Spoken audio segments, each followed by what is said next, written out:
Imagine walking through the door to your own home, expecting peace, only to find your best friend in bed with your wife.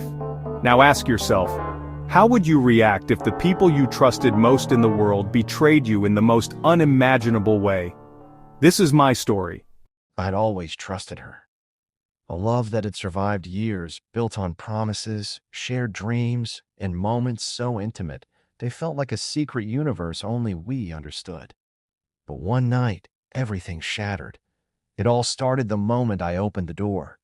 I never expected to see Henry standing there. He was one of my oldest friends, a man I considered family. And yet, as I stood in that doorway, staring at the two of them frozen in place, my heart raced and my mind screamed in disbelief. "Why is Henry here?" I asked, the words coming out more as a plea than a question. And then she froze. Not in fear, but in guilt.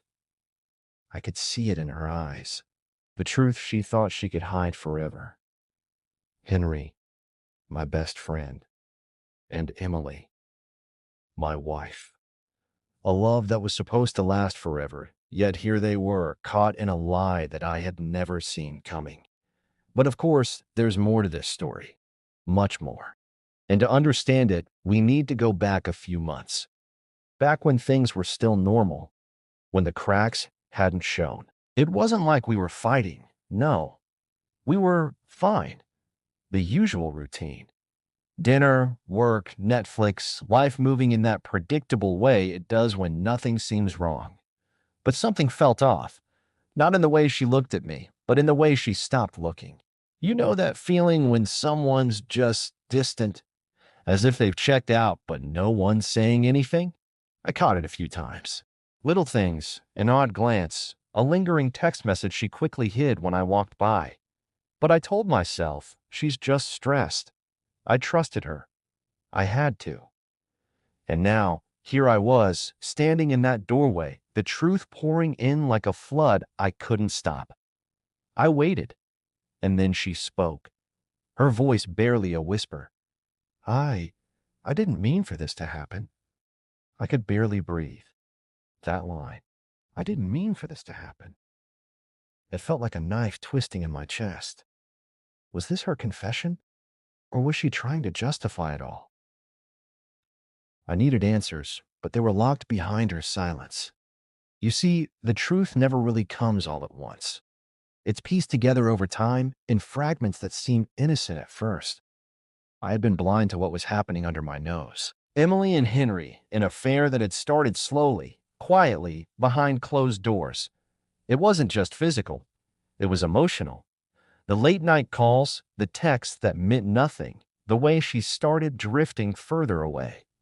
I wasn't just losing my wife. I was losing the woman I thought I knew. And worse, I was losing myself in the process.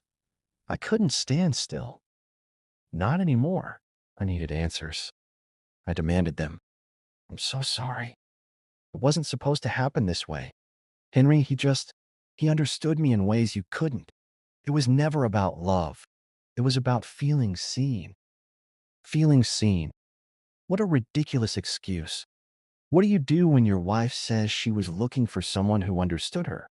Does that excuse betrayals? Does that fix what's been broken? I didn't have all the answers then. Not then. But I knew one thing for sure. I couldn't stay in that house. Not with the ghosts of their lies hanging around every corner. Some things are just too broken to fix. And maybe that's okay. Because what I learned that night is that betrayal isn't always about the physical act. It's about the moment you realize you're no longer who you thought you were, and neither are the people around you. I'm still healing, but I'm learning to trust myself again, to trust my instincts, and maybe, just maybe, to trust love in a new way. So, what would you have done? How far would you go to rebuild after the truth shatters everything?